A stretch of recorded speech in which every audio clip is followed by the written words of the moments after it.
minutes or so. Oh, he's now recording, so I will now disappear as well. I'm going to vanish. Lovely. Eventually, I've got around. All right, yes, yeah, eventually. All right then, friends. So tonight I wanted to explore with you a thorny topic in Christian theology, and it's the S word, it's sin. Now, I think sin is a really difficult area for folk to talk about, partly because I think our culture has a real hang-up about sin. We tend to use the S word, particularly around, the kind of sexy sins, sex itself and gluttony and lust and so forth. And to an extent, we lose the complexity of what the church historically has meant, or at least tried to talk about when we reflect on what we mean by sin. So to make sin a bit more accessible and relevant and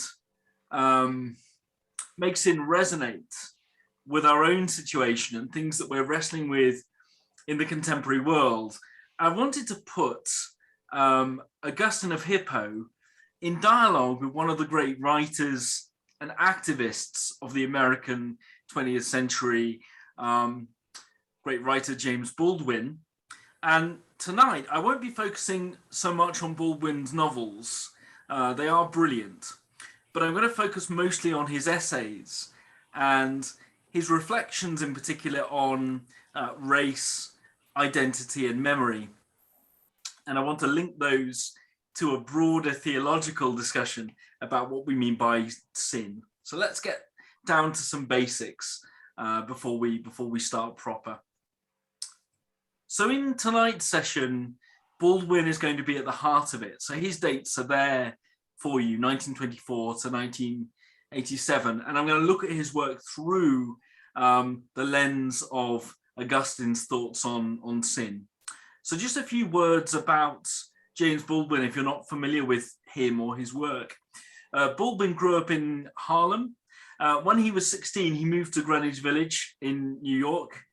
And he became very much involved with the modernist artistic scene, particularly alternative jazz.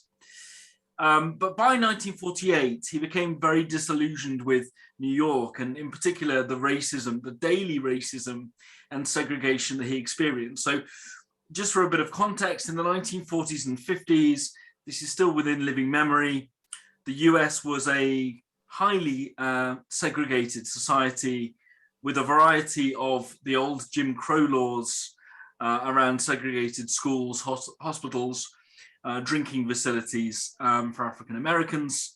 And of course, there was a bit of a conflict at the level of the Pentagon in World War II about black and white soldiers serving in the same unit. So this is the context from which much of Baldwin's work emerges.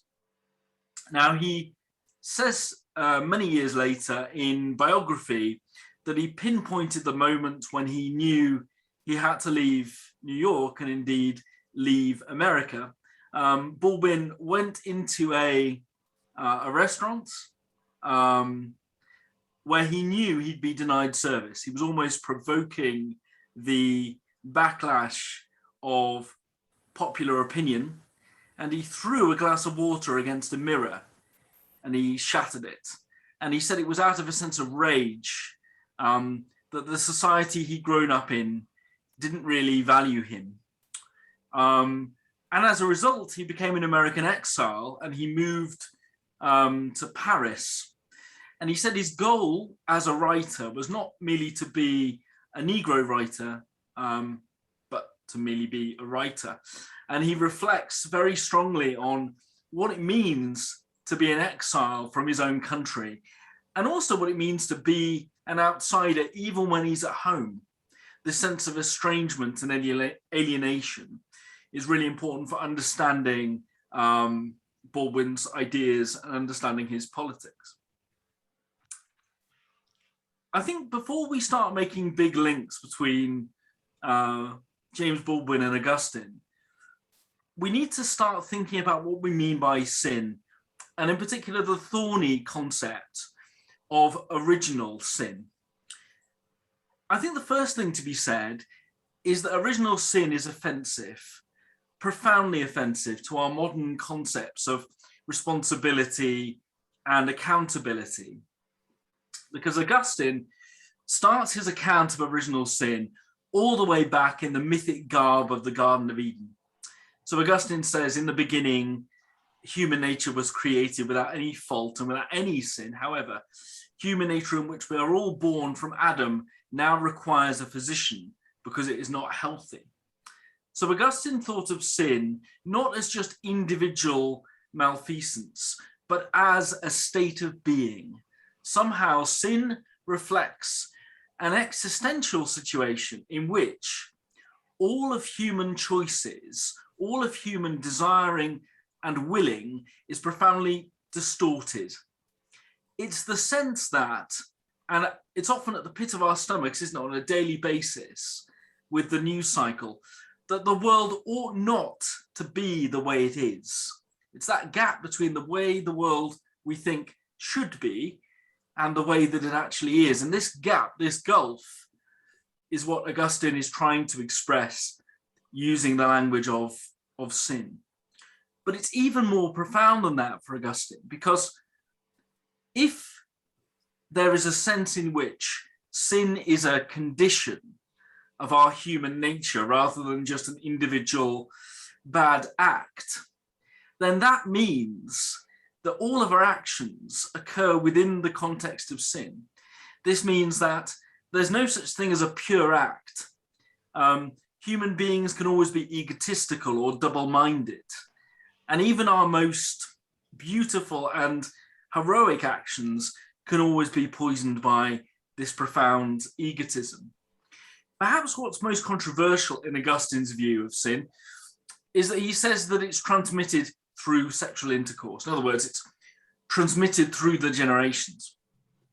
One way of thinking about this is less that Augustine thought that somehow sex in itself was bad, but rather that we are embodied, historical, and embedded creatures. And these dysfunctional relationships transcend a single human life. They are part of the collective historical memory of our human nature, and they replicate through time. So what I want to suggest is that Baldwin gives us a modern example, or a modern thinker that gives us the tools for thinking about this idea of sin in a way that I think would resonate with our modern condition. Let's begin with Baldwin then, and let's begin with a famous event, which was the Cambridge debate of 1965. James Baldwin was invited to a debate at the Cambridge University Union, and his great interlocutor was the American conservative thinker and pundit William F. Buckley. And the title of the evening's debate was "The American Dream is at the Expense of the American Negro." And in this debate, which I do recommend you watch, it's on YouTube if you want to watch the whole thing, Baldwin lays out why he thinks he is fundamentally estranged as an African American from his own country and his own civilization, his own society.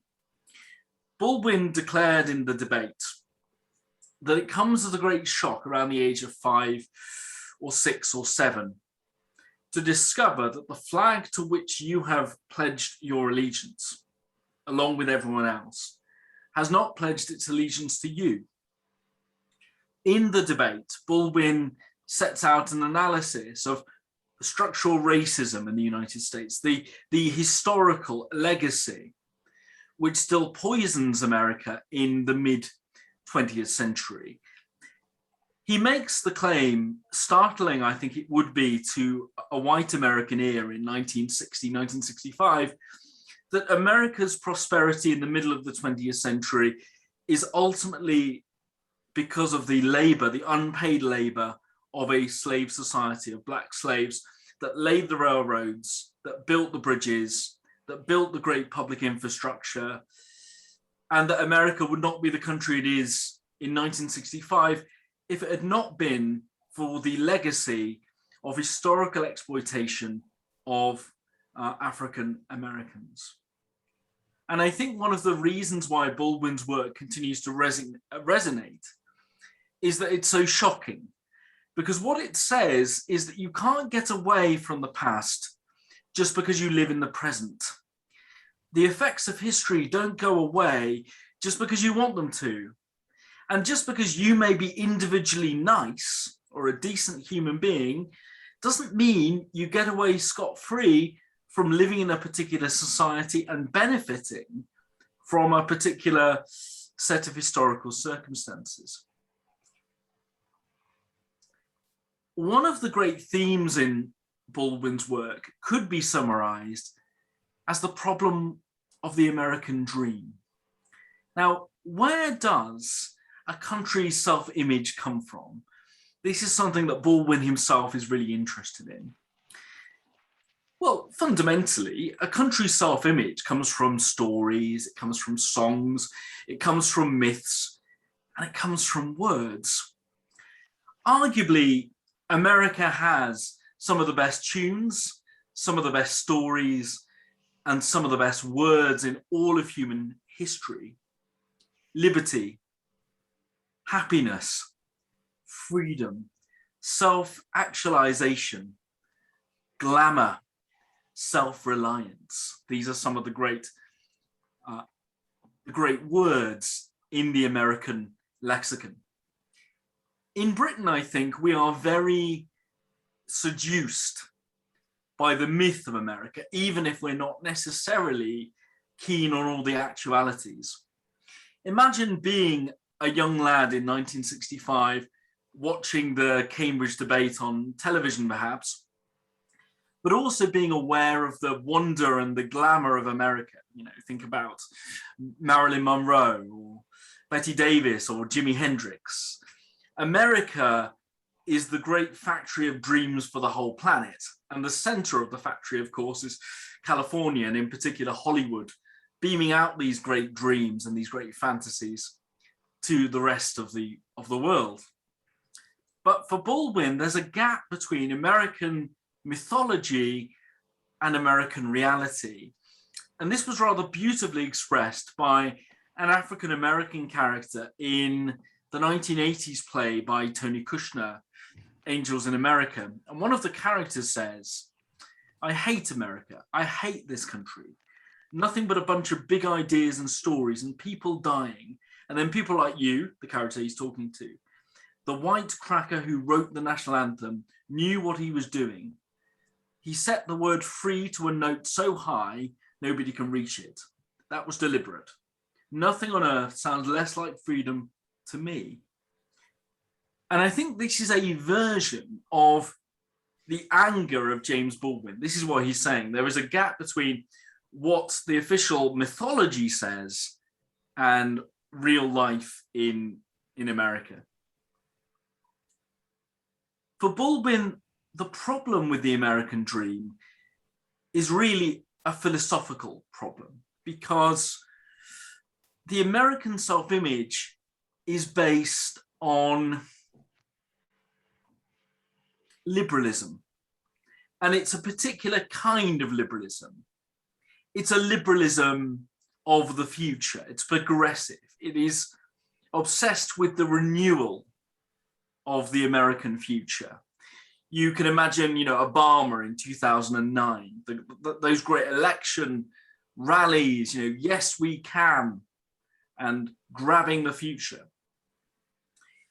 Such a view of the world is very optimistic. It assumes that human nature can always be improved and that the past can always be overcome. And this was rather beautifully expressed by the great advocate of the American Revolution. He was brought up a Quaker by the name of Thomas Paine. And Paine says, every generation is and must be competent to the purpose which in occasion require. It is the living and not the dead that are to be accommodated. when man ceases to be, his power and his wants cease with him, and having no longer any participation in the concerns of this world, he has no longer any authority in directing who shall be its governors, or how its government shall be organized, or how administered.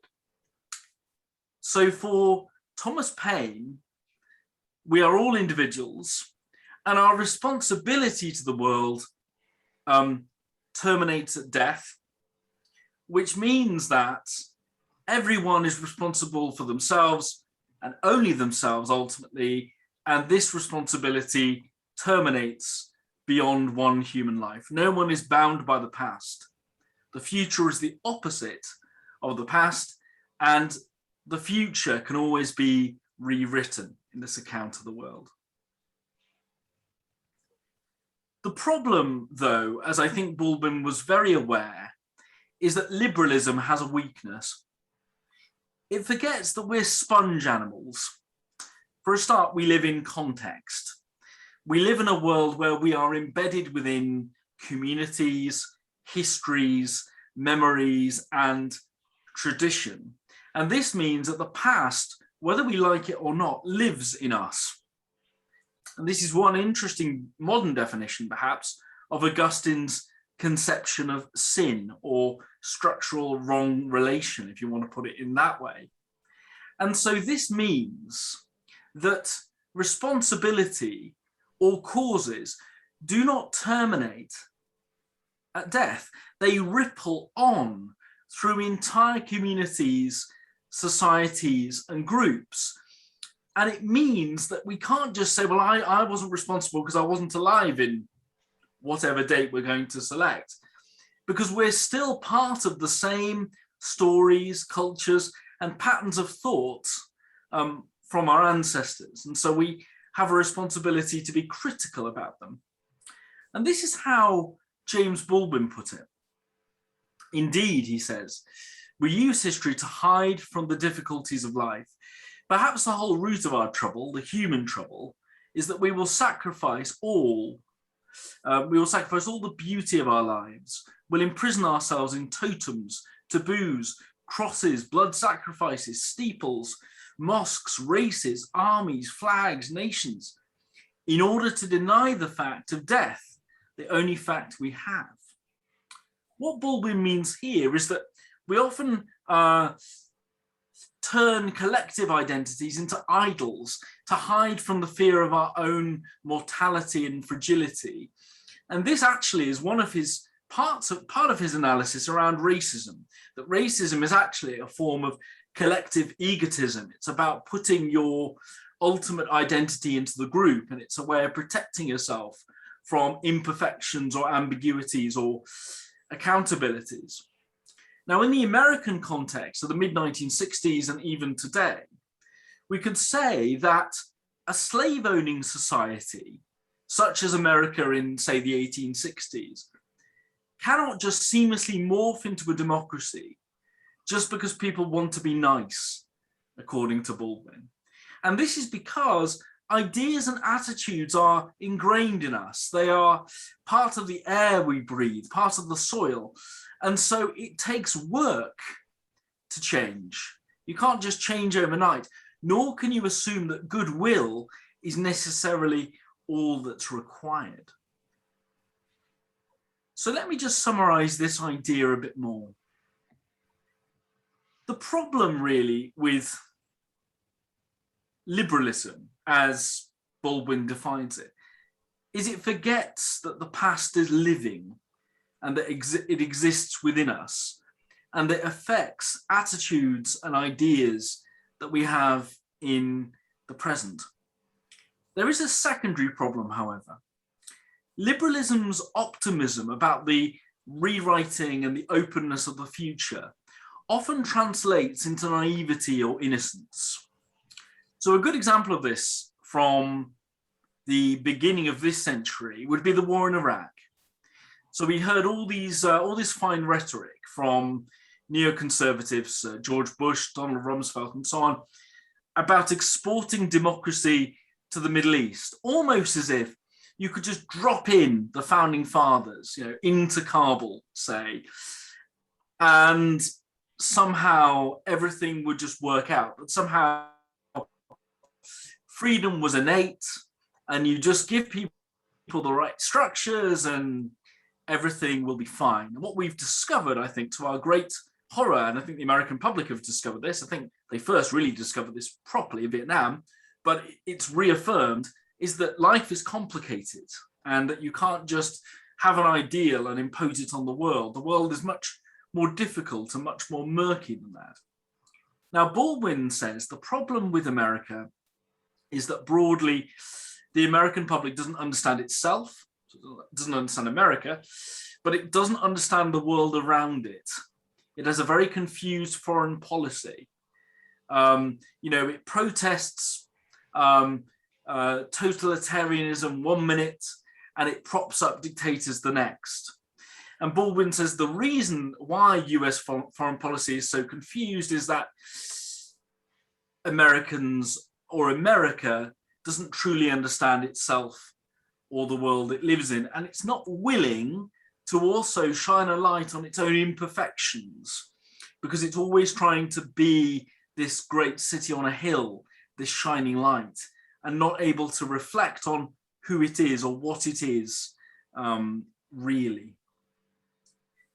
Now, for Baldwin, as for Augustine, the only way out of structural dysfunction, or we're going to use the theological term sin, is through confessing the truth of our situation as communities and human beings. Augustine puts it this way. He says, the confession of evil works is the first beginning of good works. But confession isn't just about individual sins. This is the problem with our language of sin in our culture. We think that sin is an individual thing. I slept with the milkman, rather than sin as a state of being or a state of hearing or touching or seeing. It's much more profound as a human relation. And for someone like Baldwin, the most terrible aspect of this dysfunction is lies and ignorance. If people don't understand their history, they don't know where they're going. And if they don't know where they're going, the world will seem frightening and bewildering, and they will do terrible things from a place of ignorance. But racism, according to Baldwin, is more than just ignorance. It is the inherited ideas and practices and assumptions still working their way out in the world. Baldwin puts this very bluntly, I think. He says America thinks of itself as a democracy, but this self-image is blighted by poverty and prejudice and subtle segregation. Now at the end, we can talk about how much this model of segregation has moved on since 1965, how much it hasn't. We might also want to talk about racism in our own culture and our own society, and consider what is happening in the UK today, particularly the legacies of empire. We might think about Windrush, but we might want to think about other broader historical trends too. According to Baldwin, America has morphed from a slave-owning society into a racialized hierarchy. So this doesn't just apply to African Americans, by the way. It might apply to Latinos. We've had big migrations from Latin America due to poverty, due to climate change, and the discrimination in America has very much shifted to many marginal Latino communities. But how do we get out of this? Augustine and Baldwin agree that we must face uncomfortable truths, but with that must also come the capacity for forgiveness. And forgiveness shouldn't be considered to be like a blithe, oh, I forgive you, one-off thing. It requires repair of relationships. It requires genuine reconciliation, and it requires a new vision of society. That doesn't mean everything will be perfect, Indeed, original sin suggests that we can never find that perfect place, but we have to somehow work for it. For Baldwin, understanding our dysfunction is an essential part of freeing ourselves from some of the burdens of the past. I argue that Baldwin makes the idea of original sin comprehensible. I think one of the things that most shock people about the idea of original sin, particularly in Augustine, is that he says, babies are evil, and they require baptism. But if you look at it from the point of view of being historical creatures that can't get away from our history, and that culpability is collective and not just individual, you can see what Augustine means. It doesn't mean that every individual child is a monster in that sense, although those of you with toddlers might doubt the assertion.